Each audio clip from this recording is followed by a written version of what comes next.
Third is Suarez. Goodell comes running in. He's under it, makes the catch. Here's the throw to the plate. It's in the air. He is out! Cameron Red hangs on! Oh, man, what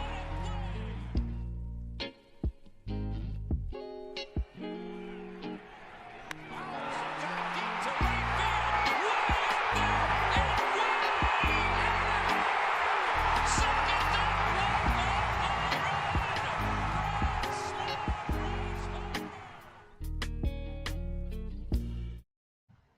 Welcome back to the Stupid Money Podcast. Another good week for the Phillies. 4-1, easily could have been 5-0. We'll get into that, but that Brewers series, which it feels like it was like 8 years ago because of all the off days in the London series. I honestly forgot about that, but the first place NL Central Brewers came in to Philly with Rhys Hoskins back in the lineup. I know last time we spoke, I didn't think he was going to play. Ended up kind of working his way back, just pretty much, he said pretty much because he did want to play in Philly. Really nice ovations he got. Anyone who clapped during the home run, I mean, get out of here. Well, you're lucky we didn't do this podcast right after that. I was not happy about that. Like, I get it, but it's like people want to draw the comparisons with the Utley thing from, what was that, 2015-16 when he came back.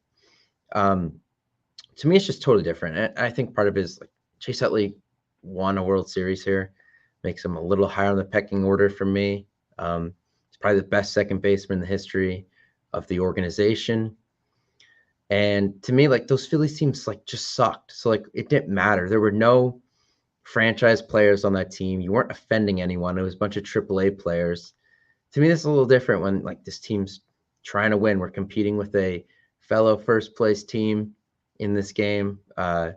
You're trying to rack up these wins so you're higher seed than them come playoff time. And, your ace, Zach Leigh, was out there saving your bullpen, throwing 20-something pitches he threw and lost his shutout. I just don't think they're comparable. But that rant's over. I had to get that out of there a week later, but I got it out.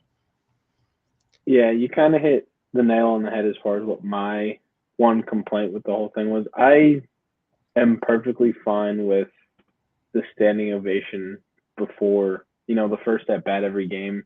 Like you, I was not a fan of doing it with the home run just because that was a close game. And, if you ask me, would I rather Rhys hit a home run and get a standing ovation in his first game back, or Zach Wheeler finish with 7 shutout to kind of help the Cy Young campaign? I thanks Rhys for everything he did the last 5 or 6 years or whatever, but I don't care about your run in this inning of game in June. But my biggest complaint with the whole thing is, like, the first standing ovation is great, the first one of the weekend, but they played the walk-up song. They've only played the walk-up song for one visiting person in the history of returners, and that was Utley.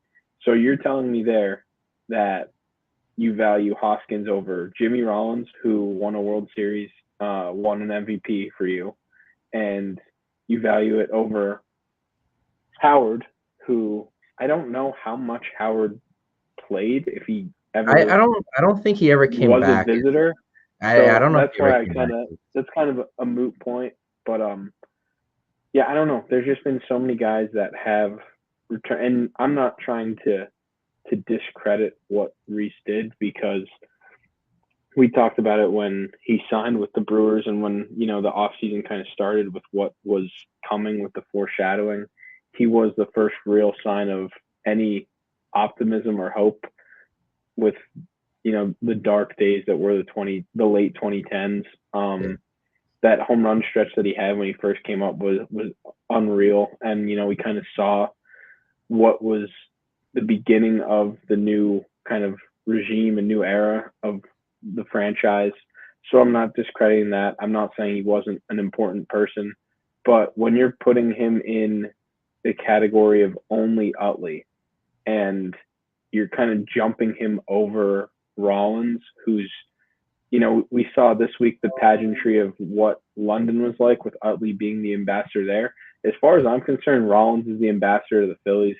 He's, everywhere when they go out west with San Francisco, he's always around. They have him in the booth all the time. It seems like he's always the first one that they kind of gravitate to when the playoffs come around. I think he was the first narrator of the hype videos from the year they went to the World Series. So, like, Rollins is, as far as I'm concerned, the ambassador of the Phillies.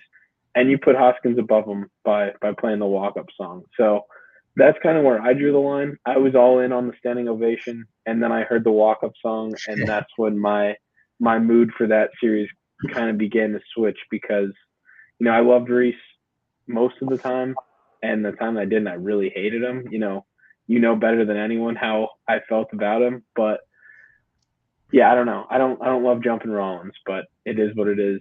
I'm happy that they swept, or they handled that series, so I didn't really have to worry about Hoskins coming back to kill them.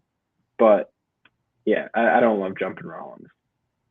Yeah, no, I get that. I feel like there were some disillusions about Hoskins. I remember seeing a tweet and it was like, without Reese Hoskins, there's no Bryce Harper, there's no Zach Wheeler. And I was like, no, without John Middleton's wallet, none of those things. Yeah, there were things like Hoskins was part of the reason that Harper came over.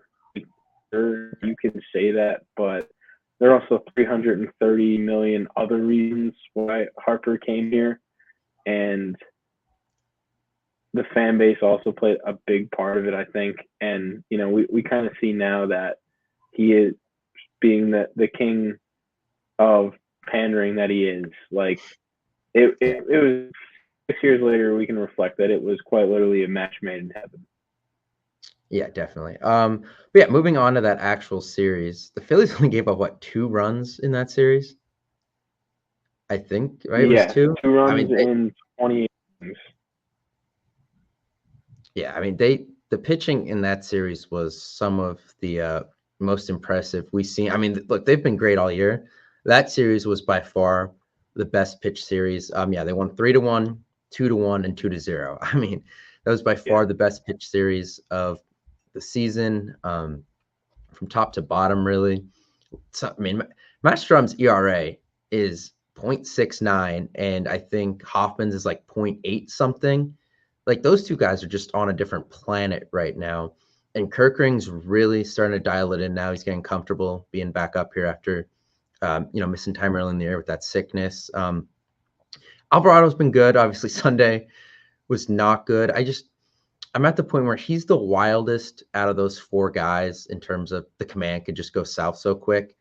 And that's why I starting to lean more against him as the closer when you have 3 other guys that are a lot better commanding the strike zone. And, obviously the 9th inning, there's not as much room for error as there is if he does something in the 7th or the 8th. The offense has a couple innings to mount a comeback if needed. I just feel like maybe he needs to start going to, maybe trading with Strom. I know they love Strom in those situations where they're really screwed, and it does seem to work. But I just feel like they might need to swap that around in the meantime, just because of how dominant those other 3 guys are right now. Yeah, kind of looking at that series from a whole, the Brewers are always just so fascinating to me because they're built on, it seems like they're pitching every year. And granted, they lost Corbin Burns this year, but for the most part, Freddie Peralta has been, just as good as Burns normally is for them. So they're still kind of predicated on their pitching, and you never really view the lineup as a serious threat, but kind of adding Hoskins, that they were hoping to juice that up. Yelich has been good this year, kind of back to his MVP days, but they're kind of just built on speed. And I didn't, looking at that lineup going into the series, it's kind of the usual, 1 through 9, they really didn't scare me. So the pitching kind of did what I expected them to do. But then, halfway through the first game or the second game, flashed the graphic on NBC that going into that series, the Phillies were first in the National League in runs scored, 5.7 per game, maybe. Yeah. And the Brewers were second at 5.2. So, whether the names are in that or the thing holding them to 2 runs in 28 innings when they were going as good as they were is, definitely noticeable. we knew going into the season that this was kind of the strongest pitching staff that we've seen in a while. You know, the last few years, it's been increasingly getting better. Where, 2 years ago we were talking about, the biggest issue is, Matt Moore, Chase Anderson going to be the number 5 starter, and then last year it was like, all right, who's going to be it? Sanchez or Falter will be the 5 star, and then who's going to be the long man? And then this year it was really just, okay, Walker kind of is what he is, but the big question is, what does your long man look like? So every year they've just been progressively filling those holes, and they have, legitimate 5 guys on any given day that you can trust in the bullpen to get high leverage outs. I know you weren't happy with Alvarado on Sunday, but I think he's blown like 2 or 3 saves in the last calendar year and only 1 game in the playoffs. So like, he's been about as good as you can be in the major leagues in the 8th or 9th inning role. So I don't know. He hasn't pitched in a while. I'll give him a break because it was London. I'm not really losing sleep over it, but yeah, I tend to favor him more in the 9th over Strom, just because I like the idea of being able to disperse Strom in a jam, whether it's a lefty or a righty. It seems like he plays well against both of them, where I don't, necessarily trust Alvarado as much against a righty, because kind of just going off the wildness, he can be more sporadic and leave pitches over the middle, where I trust Strom to get out jams more. And I just like 99 to 100 in the 9th as opposed to the 94 and 95 that Strom has. I just feel like that plays better with adrenaline. So I don't know. I don't think there's any need to switch up the bullpen just because of what happened in London one game. Yeah, the one thing about Alvarado is the way his arm slot comes in, he hits a lot of righties because the way they – I mean, to me, if Dominguez stays on this path and they start trusting him in like 7th innings of close games again, I think that moves Hoffman, though, as more of the permanent closer. Because then you have 2 righties with Kerkering to get you in those middle innings, and then you have Strom and Alvarado as the 2 lefties. So I think if you get another righty going, and like Ruiz has been pretty good too. I just don't know if they trust him that much. He had some problems in Saturday's game at the end of the game, but if they get another righty, I feel like you're a lot more comfortable moving Hoffman to the full-time closer's role, because I mean he's up there. He throws 98, 99. I think he averages 96.5, somewhere around there, but he's a lot more command than Alvarado does. But I mean, like, they have a lot of good options, which is nice. I don't know what they're going to do at the deadline if they get another relief pitcher. We'll talk about that in a minute, but that is something to keep monitor on. So I guess final thing I want to talk about from kind of this weekend was the Garrett Stubbs play at the end of the game. The Mets fans are crying like crazy, shocker, over a slide.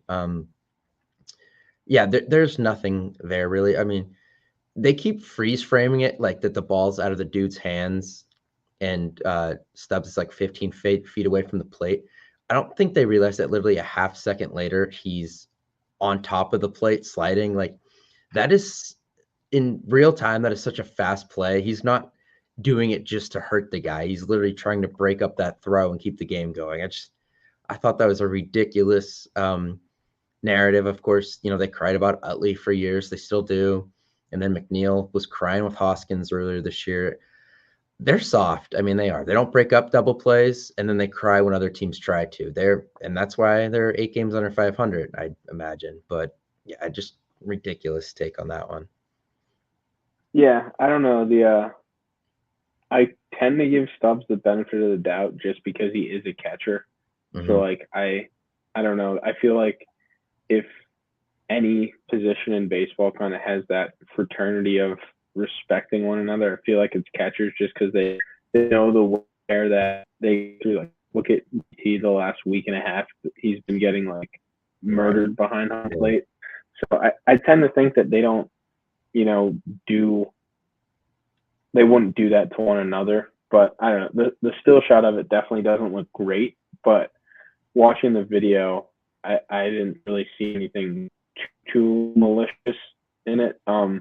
Rewinding, I saw this on Twitter like a little bit before we started recording, but the you mentioned Ortiz and Hoffman in the same sentence, and it's funny to think about it. Ron Sullivan tweeted out that Baseball America's top prospects entering the 2014 draft, 5 of the top 28 are Phillies. Nola was 7, Turner was 9, Hoffman was 13, Schwarber was 17th, and Luis Ortiz was 28. I know he was on Arizona last year, I think, Ortiz. I don't really know anything about him until they called him up, and he's kind of just been like completely handling mock-up roles, which is very bizarre for a Phillies team. I feel like that just never happens for them. So it's been interesting to see, but yeah, it's funny that they have all that, top end talent, and I jokingly said that, but isn't it weird to think about how Harper's Tommy John surgery kind of turned into like Jeff Hoffman becoming the best reliever in the National League, if not one of the top relievers in baseball, just because Harper wanted him to pitch to him during his like fake batting practices at Citizens Bank Park. Like they just solely called Hoffman in to do that, and then Harper's like, yeah, he needs to be on the roster.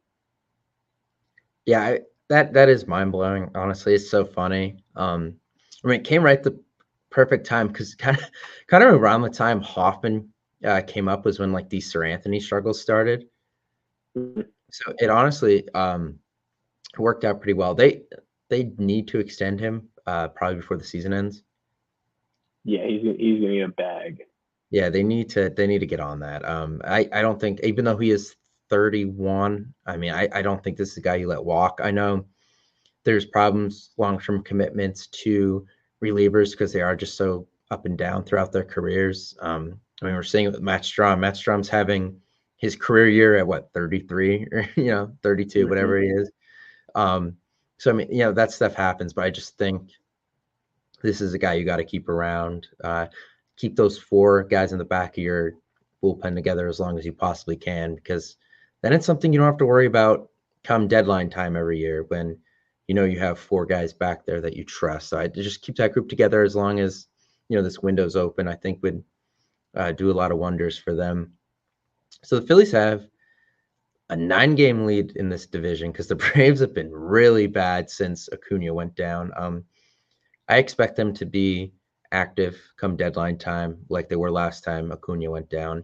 And they probably need some pitching without Strider. And some of those younger guys are not doing well. And they're pretty much relying on a career year from Lopez, and they're banking on Chris Sale's health. So I don't know if either of those things hold up. So they're definitely going to be active in there as well. So I don't think this is the end of the Braves, but I know Corey Seidman tweeted out over the last 40, the Braves are 18-22, and the Phillies are 30-10. And the funny thing is, over the last 2.5 weeks, I don't think the Phillies' offense has been good. Not It's at been all. kind of like a couple like Bryce Harper takeover games where he just goes bananas with home runs and doubles, and he's kind of putting the team on his back. But with Trey Turner still not back, Brandon Marsh out, it's been like we've had some like Linsanity runs from Sosa and Dahl now, and Clemens was on one before he got hurt.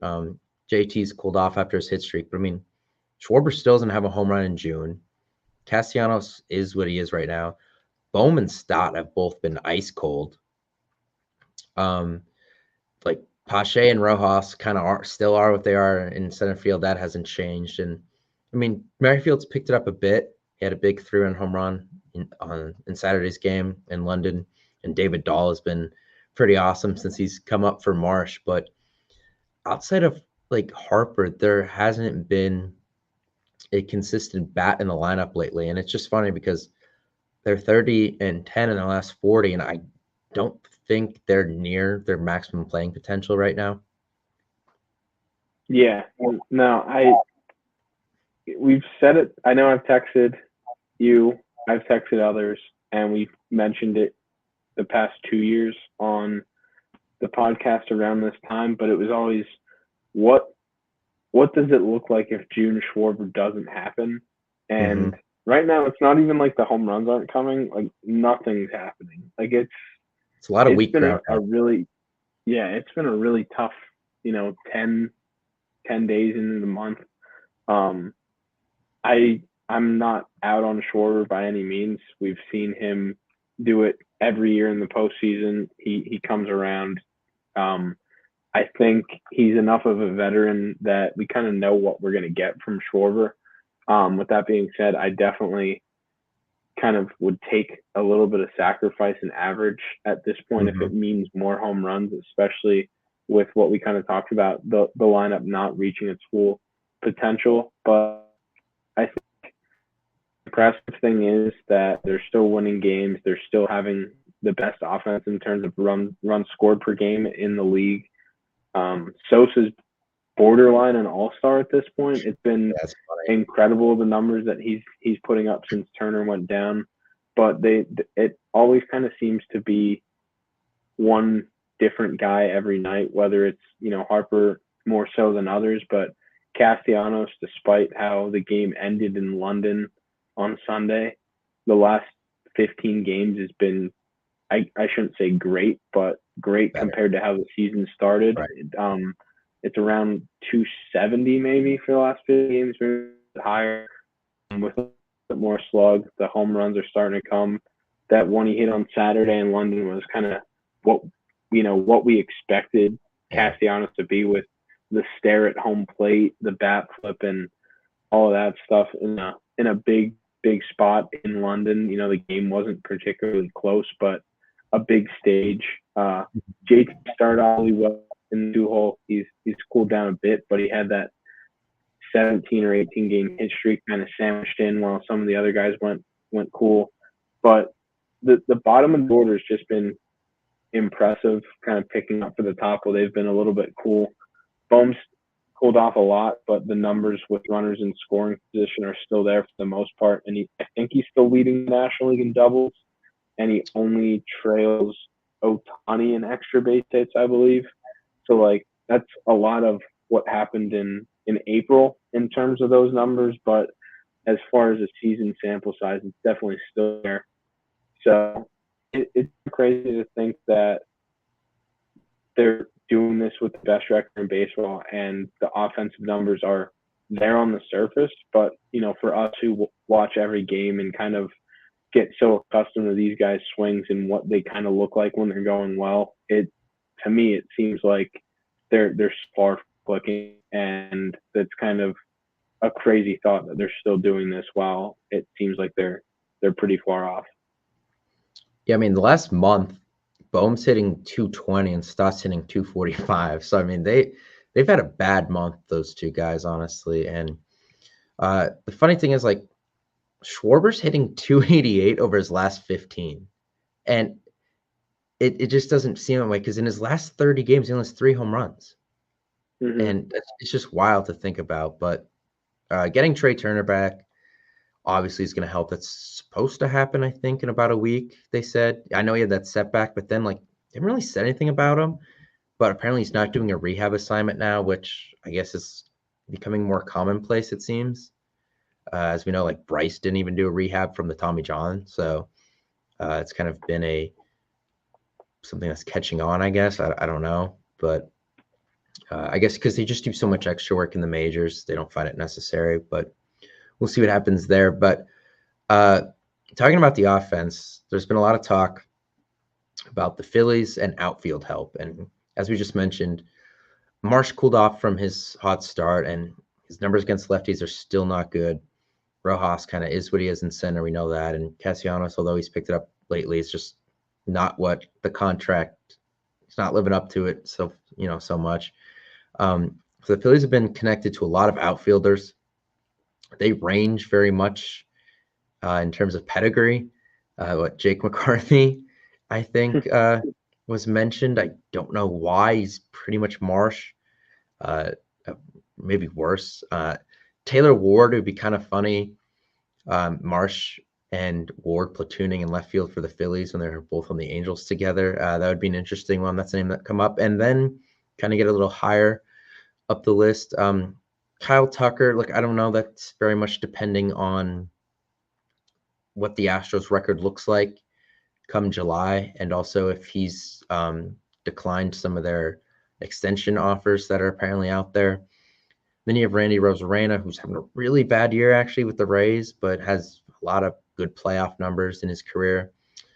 And it's Luis Robert, who Buster Only tweeted was coming to the Phillies today, and WIP went for it, and he was hacked. That was so funny, the amount of people that texted that me. was an all-time hack. That was all time. But the funny thing is, the guy hacked him because, it's just these hackers doing whatever. They sell the Bitcoin stuff off of there. And then he tweeted, he's like, I don't even know who this guy is. Like, what do I do? And all these people are messaging him like screwed up things he should say that people would fall for. And some of them were so out there, but they were funny. That one was the serious one, but there's been a lot of talk about Luis Robert and the Phillies in the last couple of weeks.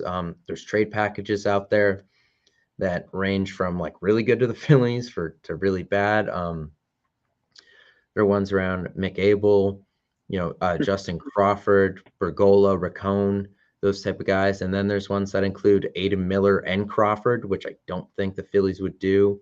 There's ones that include Crawford, Kaba, and, a lesser prospect. So, I mean, they're all over the place. Like if I'm the Phillies, I think it's probably time to move on from Mick Abel. The numbers are not good in AAA. ERA is over 6. WHIP is at 2, I think. I know he's only 22, but you have another draft coming up in about a month, and you have all your picks because for the first time in forever, the Phillies did not sign a qualifying offer player. You're going to be able to replenish your system right away, honestly. I think it's just time to kind of move on from him. And if it helps you get a premier player, I think now's the time. His value's down, but I'm not sure it's going back up. And I think maybe it's time to cut losses there. And Robert, right-handed power bat that would protect Harper and give, extend this lineup so much more. If you take Rojas out and put in Robert, it's a serious upgrade offensively, a little bit of a downgrade defensively. But I just think that it's a move they probably consider making. We'll see. The asking price reportedly is pretty up there. It's the White Sox are apparently asking for what the Nationals asked for when Soto became available the first time when he went to the Padres. So that's obviously that was like a major league ready shortstop, a top pitching prospect, and what they gave them, James Wood, yeah. And did they give them Hassel? Yep. Yeah. So it's pretty much an MLB ready shortstop, and their top 3 of their top 5. I think just the catcher was the one they didn't give in their top 5. I think, but yeah. So the Phillies cannot answer that asking price, but I honestly, outside of the Orioles, I'm not sure if there's a farm system that can. So yeah, I'm after seeing if it was the first trade package that we saw, I don't even remember what it was. It was like Abel, Bergola, Rincones, and McFarland, maybe. Yeah, that one was good. Yeah. Yeah, I'd do that in a heartbeat. But if it's, I guess okay if left Crawford just kind of, if you're just speaking solely off windows, I'd rather Luis Robert with this core than having to wait for Justin Crawford. But I don't think that I'd be willing to give up Aiden Miller for him. In last year, he played 145 games, but he played 56 of the 60 the COVID year, so pretty much the whole season. But then 2021, he only played 68 games. In 2022, he played 98 games. This year, he's only played 12 so far. So, yeah, he has 3.5 years of team control, but we've seen so many guys get injured playing center field. Byron Buxton hasn't been able to stay healthy his entire career. It's just like, it seems like a cavern out there in center field where kind of these talented guys who are so athletic, despite being, fast, these guys who are primarily hitters out in center field, that's where they kind of go to have their careers die. Trout's banged up every year, and I don't know if I'm willing to pay the price that's required to get him based on reports for that risk, especially when you're already kind of handcuffed at DH with Schwarber and Castellanos. If you had a little bit more freedom and, you're trading for 3.5 years and you could say, hey, go play center field for 80 games and DH, another 50 or 60, and you're comfortable with that, then by all means. But then at the same time, would you be willing to give up, a Justin Crawford or an Aiden Miller for a guy that you're willing to, play DH for 50% of the time? I think the injury risk is a little bit too big for me to be comfortable paying the price that the White Sox supposedly want. So my first pick would definitely be Tucker. I know he's a lefty, but I mean, if you add Kyle Tucker to that lineup and then, take away Marsh being the primary left fielder and just put Tucker there and then move Marsh back to a platoon in center, I mean, this lineup would be absurd. We're waiting for the Schwarber power streak, and we're talking about how that hasn't really come yet, but we kind of know what he is. You add Kyle Tucker, who already has 3.5 WAR this season with 19 home runs and 10 stolen bases, to either the middle or the top of this lineup, and I mean, there's really nowhere to go. And if you're looking down the road, the Braves have Fried and Sale for a potential playoff series, but pretty much all the Dodgers' arms are righties with, Glass now. Gavin Stone's been good. You don't have these big lefty relievers right now in the National League. Yeah, the Braves still have Matzik or Minter, whatever one, still around there. But, Iglesias is a righty. I don't even know who the Braves or the Dodgers have in their bullpen now. The Brewers have Hobie Milner, but other than that, like the premier closers outside of, if the Padres go on a run with Hader, or he's in Houston now anyways. Yeah. So the National League, not a ton of lefty arms. I'd be okay with loading up on lefties and going in on Tucker. The price would probably be less because if the Astros are trading him, that means they don't want to pay him and he's a free agent. So, it might still cost you Crawford, but you got to go in on the window. And I'd be more comfortable doing it on Tucker than I would for Lou Bob. Yeah, I would give Abel, Crawford, and more for 2 playoff runs with Tucker, because that is what you get. I don't know if the Phillies would extend him. But in all honesty, even though he is a lefty, if you think about it, they could still evenly split the lineup. Like Schwarber lefty, Turner righty, Harper lefty, Bohm righty, Tucker lefty, Realmuto righty, Stott lefty, Castellanos righty, and then Marsh Rojas, the lefty righty at the bottom there. Yeah, that's You absurd. could still evenly disperse it. And I honestly think I think Tucker 5th works because I think it helps Bohm get more pitches, which would help. I mean, protecting him, helps protect Harper in a sense. Just because, guys know that even if they walk Harper and there's only one out and you get Bohm, you still have Tucker to deal with. So I think that would definitely help. I don't know what the Astros are going to do. It's too early. We're at a month, maybe even more than a month, because it's only June 10th. I don't think that's a decision they'll make until like July 25th. So still a while away on that. But other than that, like I think, and I bring this up all the time, Phillies can afford to kind of make the big move this year because they haven't in years past, and the system is starting to collect talent and with another draft ahead of them. So I mean, if they're going to do it, I think this is year. And look, we talked about this earlier today. As of right now, I think there's only 4 teams that look capable of winning the World Series, and it's the Phillies, the Dodgers, the Yankees, and the Orioles. The AL Central teams are all cool stories. I don't think any of them are built right now to actually win the World Series. Do I think they can make a little noise there? Sure. I don't think they could actually win it.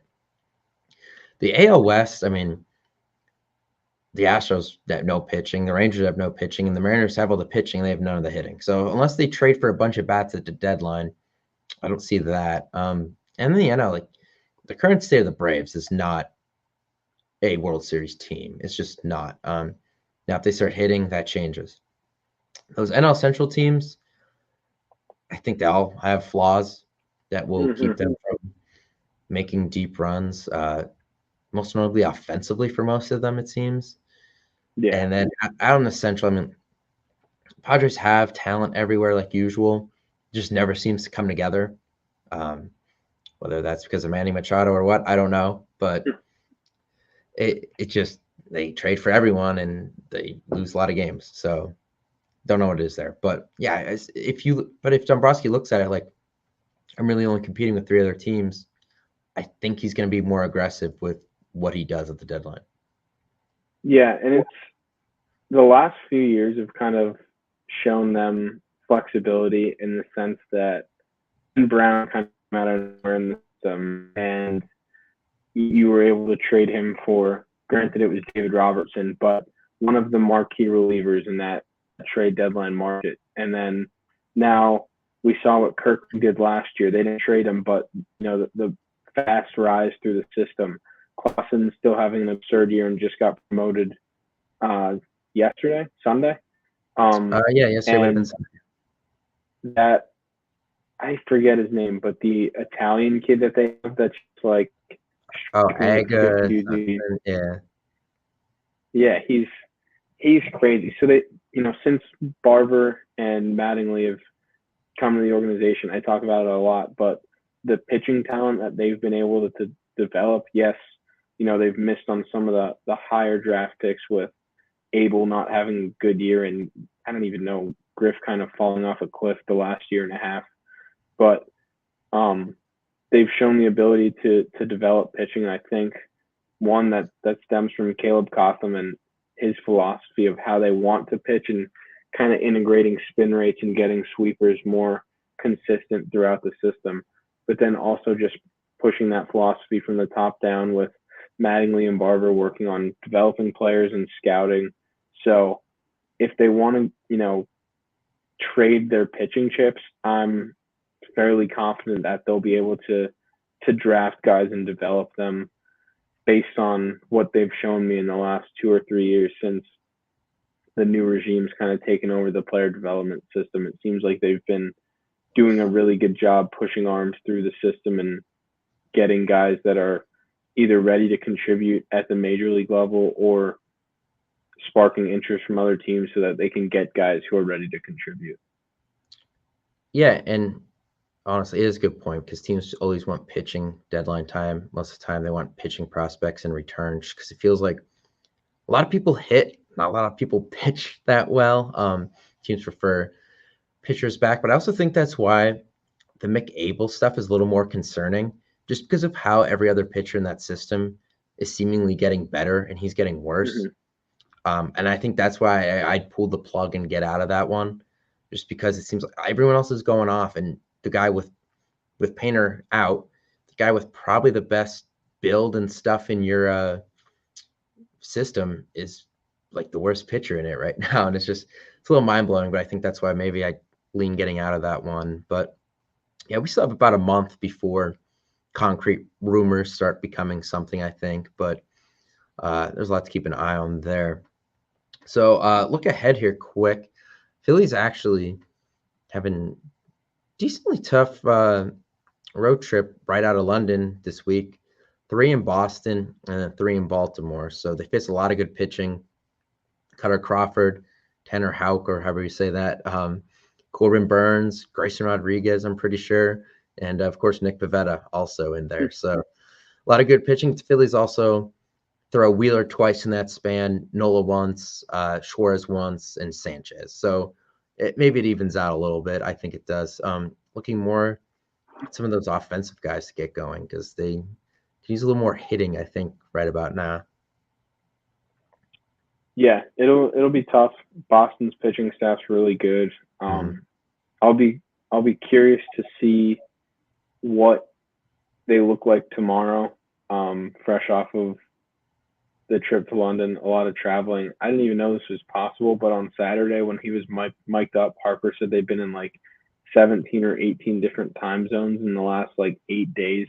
So it's definitely a difficult stretch. You could say whatever you want about the schedule and the quality of teams that the Phillies are playing.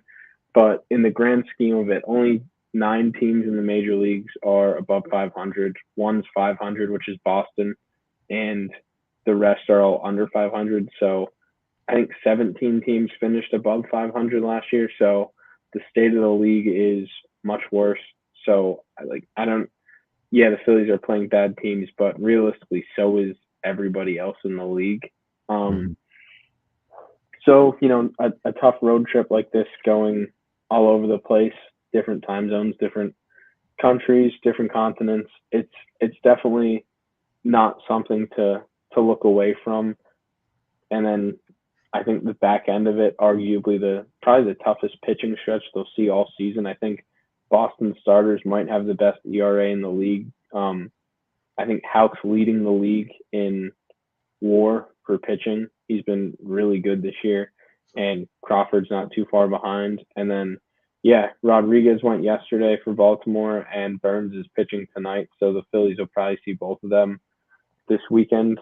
I don't know if it'd be a good week, like you said, for the bats to show up.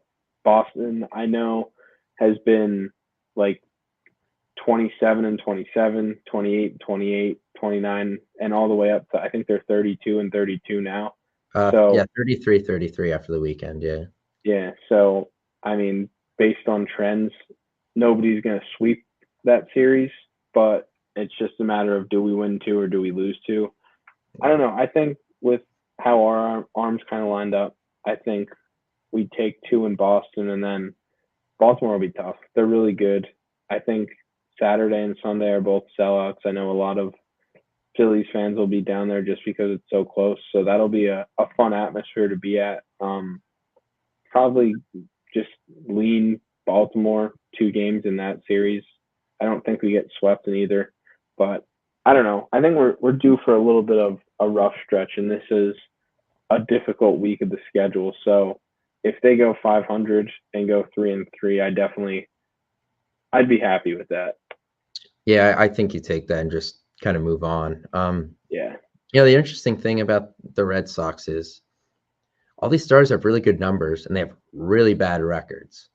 So Crawford has a 3.5 ERA, but his record's 2-5. Pivetta has a 3.4 ERA, but he's 3-4. And Houck, for having a 1.9 ERA, is only 6-5.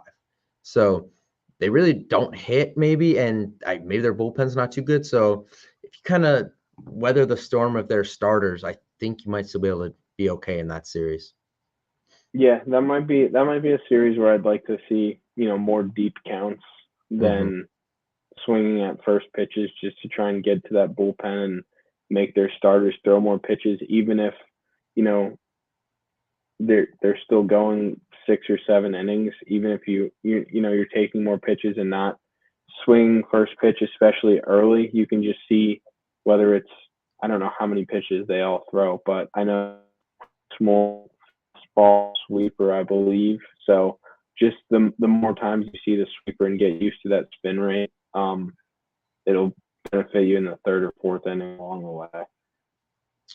Yeah, so tough week ahead. We'll be back sometime after that, I guess. I know the Padres coming to town right after that. I don't think there's an off day, so maybe sometime after that. I know Arizona starts next weekend too. Yeah, so a lot coming on in the next couple of weeks. Good tests, so we'll see how the Phillies do. It's me offensive pending, it seems like, but we'll talk next time and see how it goes.